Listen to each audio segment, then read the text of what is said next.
Baik pemirsa, ini menjadi pertanyaan untuk kita semua. Kok bisa ada rekening tertua katanya 1400 tahun yang lalu sih ya? Berarti 1400 tahun yang lalu udah ada bank gitu, tabungan, rekening? Iya nggak ada, cuman maksudnya kalau dipikir-pikir siapa gitu, salah satu sahabat tapi kok bisa gitu sampai sekarang gitu. Oke, langsung kita lihat aja rekening tertua di dunia. Ini dia.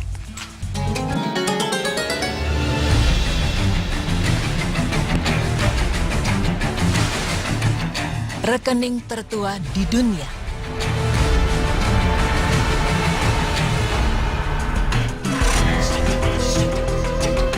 Pemirsa beriman, dari tahun 2011 hingga tahun 2014, 700 juta orang menjadi pemilik baru rekening di bank atau lembaga keuangan lainnya. Jumlah orang yang tidak memiliki rekening bank turun hingga 20% menjadi 2 miliar orang. Namun tahukah Anda pemirsa, rekening bank ternyata telah ada sejak zaman para nabi.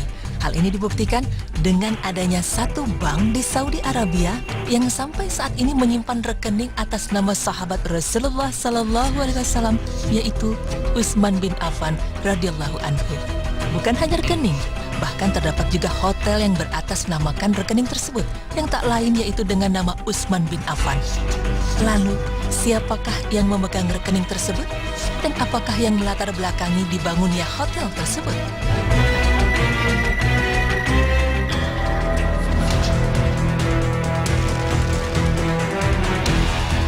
Utsman bin Affan adalah sahabat Rasulullah Shallallahu Alaihi Wasallam yang merupakan Khulafaur Rasyidin yang ketiga.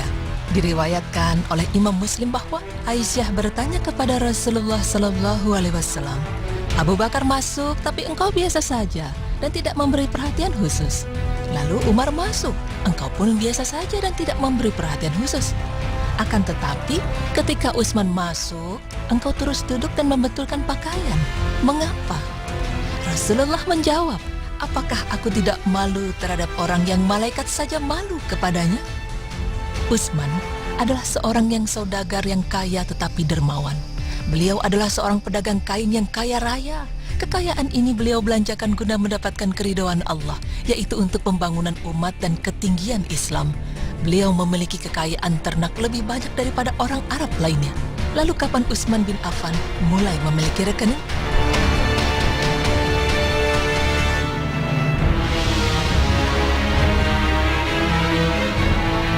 Pemirsa beriman, diriwayatkan di masa Rasulullah Sallallahu Alaihi Wasallam, kota Madinah pernah mengalami paceklik hingga kesulitan air bersih. Kala itu sumur terbesar dan terbaik adalah Bi'ru Rumah, milik seorang Yahudi pelit dan oportunis. Dia hanya mau berbagi air sumurnya itu secara jual beli. Mengetahui hal itu, Utsman bin Affan mendatangi si Yahudi dan membeli setengah air sumur rumah.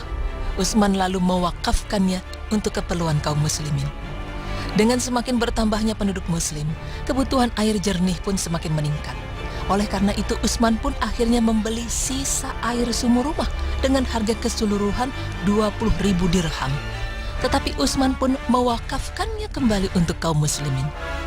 Pada masa-masa berikutnya, wakaf Utsman bin Affan radhiyallahu anhu pun terus berkembang. Bermula dari sumur dan terus meluas menjadi kebun. Kebun wakaf Utsman bin Affan ini dirawat dengan baik semasa pemerintahan Daulah Utsmaniyah atau Turki Utsmani. Setelah kerajaan Saudi Arabia berdiri, perawatan berjalan semakin baik. Alhasil di kebun tersebut tumbuh sekitar 1.550 pohon kurma. Melalui Kementerian Pertanian, kerajaan Saudi mengelola hasil kebun wakaf Utsman tersebut. Uang yang didapat dari panen kurma dibagi dua.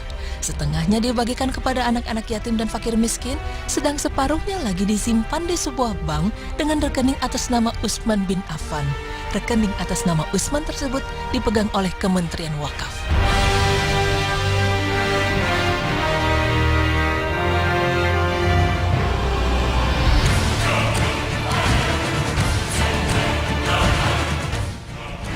Pemirsa, dengan adanya kebun kurma tersebut, kekayaan Utsman bin Affan radhiyallahu anhu pun terus bertambah, hingga akhirnya tabungan Utsman dapat digunakan untuk membeli sebidang tanah di kawasan Makazirah atau area eksklusif yang berdekatan dengan Masjid Nabawi.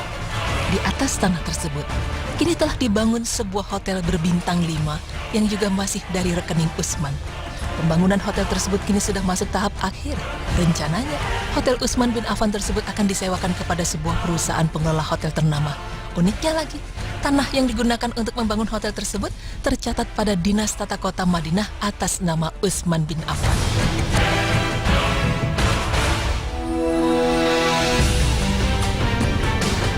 Pemirsa beriman, lebih dari 1.400 tahun, pahala terus mengalir ke dalam diri Utsman bin Affan radhiyallahu anhu.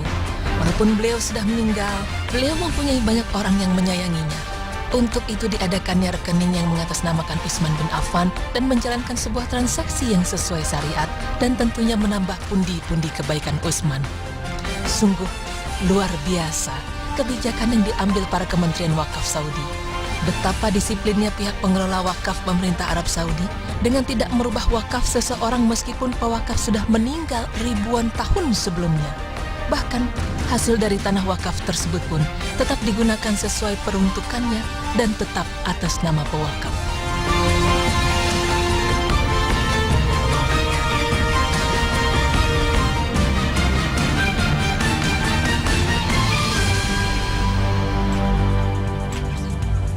Masya Allah, jadi ternyata ini memang dulunya adalah sumur yang diwakafkan oleh Utsman bin Affan. Utsman bin Affan radhiyallahu anhu. Dan sekarang sudah diambil alih oleh pemerintah di sana dan masih dipergunakan sebagai wakaf juga, Nu. Tetap dipergunakan seperti itu. Itu yang luar biasa sekali ya, ketika kita sangat berharap sekali. Jadi sih memang ketika ada satu hadis ya, ketika anak manusia meninggal, semua amalan terputus kecuali 3 hal. Salah satunya adalah sedekah jariah gitu ya. Mungkin ini salah satu hal yang memang sangat didamba-dambakan oleh kita semua ya sebagai umat Islam. Bagaimana kita sudah meninggal tapi pahala terus mengalir.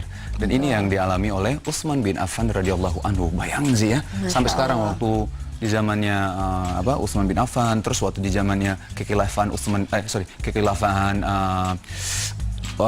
aku lupa lagi ya kekhilafan siapa, jadi akhirnya diperbesar juga sampai kerajaan Arab Saudi juga akhirnya diperbesar. Yang tadi Zizi bilang itu dibagi 2 sih. Jadi setengahnya untuk membiayai fakir miskin, anak-anak yatim, setengahnya lagi untuk disimpan lagi atas nama rekening Utsman bin Affan radhiyallahu anhu. Jadi wakaf itu investasi dunia akhirat ya?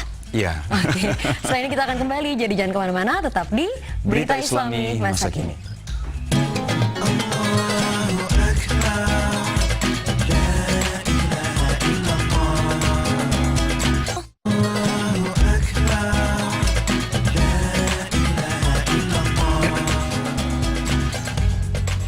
Alhamdulillah, nggak terasa ya pemirsa, kita sudah di akhir acara dan insya Allah semoga Berita Islami Masa Kini memberikan manfaat yang luar biasa untuk kita berdua dan pemirsa juga ya.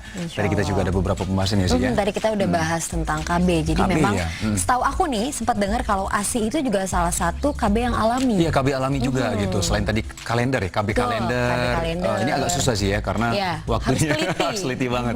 Terus tadi yang kita bahas juga tentang azal, ini penting sekali. Mungkin bisa salah satu hal yang cukup aman ya Zia. Karena kalau misalnya balik lagi tadi kalau memakai KB ada beberapa pendapat dan balik lagi adalah niat masing-masing ya. Setuju. Dan insya Allah besok kita ketemu lagi hari Senin. Jangan lupa saksikan terus Berita Islami Masa Kini hanya di Trans TV milik kita bersama. Wassalamualaikum warahmatullahi wabarakatuh.